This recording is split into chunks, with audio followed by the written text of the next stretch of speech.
Emin Ağalarov kedi olanın sonunda bir fare tuttu və Formula 1-i Bakıdan çıxarmaq istəyir, xüsusi bir ada yaradıb, deyilənə görə öz hesabına. Əlbəttə öz hesabı deyəndə o burada özünün, atasının, ex-qaynatasının, Putinin pullarını işlədir. Yoxsa o qədər milyardlıq pullar hardan gəlir? O Eminin bacarığı səviyyəsində qazanılan pullar deyil əlbət. Amma yenə də formulanın Bakıdan çıxarılması əhəmiyyətli hadisədir. Amma hələlik ada tikiləcək, orada nələrsə quraşdırılacaq.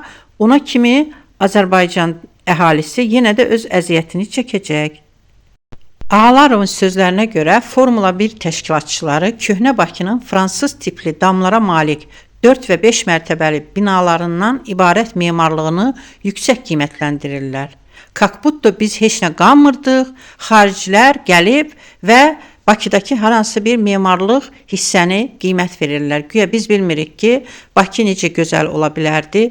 Bakıda bu cür eybəcər, bir-birindən eybəcər göydələnlər tikməklə, özü harda gəldi tikməklə, Bakını eybəcər günə salandan sonra indi hansısa əyrim-üyrüm xaricilərə görə xüsusi adada xüsusi binalar, evlər tikiləcəkdir.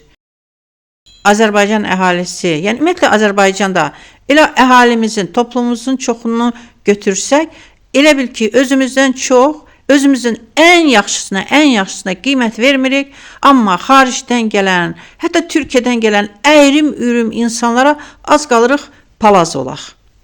Nə köhnə Bakının qədrini bildik, nə bizim dəyərlərimizin, dəyərli insanlarımızın və indi isə Bakıya baxın bu binalara və bundan necə feyziyab olmaq olar, turistləri bura nə cəlb edir ki, insan heç enerji ala bilməz. Başqa ölkələrdə, Avropa ölkələrində hər addım başı hektarlarla parklar, yaşıllıqlar, köhnə binalar öz yerində durur. Bizdə isə köhnə Bakını dağıdıb və sonra da bu Bakını tərifləyəndə mənə çox maraqlı gəlir. Daş divardan başqa heç bir şey yoxdur. Nəysə, bu ölkədə hər bir şey baş ayağadır. Yəni bu ölkəni düzəltmək üçün bütün Azərbaycanın ağıllı insanların qollarını çırmalayıb öz əllərini baltanın altına qoyması lazımdır. Hələlik isə bu binalara baxaq və feyziyab olaq.